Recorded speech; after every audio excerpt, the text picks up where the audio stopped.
Au début de l'aquaculture, l'alimentation des saumons d'élevage était composée uniquement de poissons sauvages. Aujourd'hui, ils sont nourris de granulés conçus à base d'aliments naturels, acheminés du bateau de l'éleveur jusqu'au distributeur de la cage.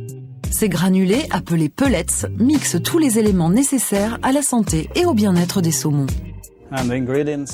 Les ingrédients ont changé. Aujourd'hui, ce ne sont plus uniquement des poissons sauvages, mais un mélange de chair de poisson, d'huile de poisson et également des produits végétaux. Cette alimentation est entièrement conçue de manière à préserver les écosystèmes marins. Les poissons sauvages utilisés proviennent de pêches gérées durablement, garantissant ainsi la préservation des espèces utilisées. Nous avons des consignes officielles pour savoir quels produits sont autorisés. Et nous pouvons également discuter avec les compagnies qui gèrent la fabrication de cette nourriture pour savoir quelle sorte de mélange d'aliments nous pouvons utiliser dans notre production.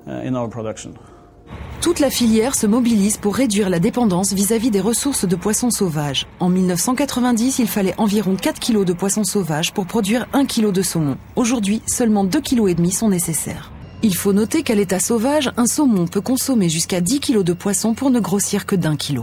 Une réglementation très stricte interdit les OGM et les antibiotiques dans l'alimentation des saumons. Les antibiotiques sont administrés uniquement sur ordonnance vétérinaire et autorisation ministérielle. Les saumons sont ensuite placés en quarantaine jusqu'à disparition des molécules de leur chair.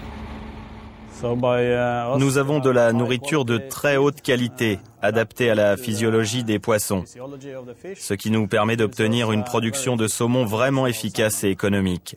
Cela permet aussi d'avoir des poissons en bonne santé et de ne pas avoir de problème de maladie. Oui, vraiment, cela permet d'avoir la meilleure qualité.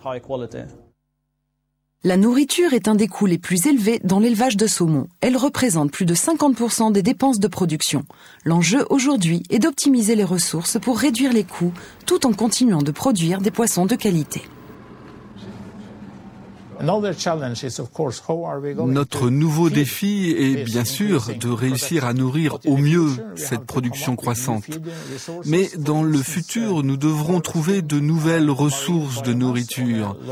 Par exemple, récolter de la biomasse marine ou utiliser davantage de protéines et de lipides végétales. La Norvège a aujourd'hui trouvé un mode de fonctionnement qui permet de nourrir les saumons d'élevage tout en respectant l'environnement et en protégeant les espèces.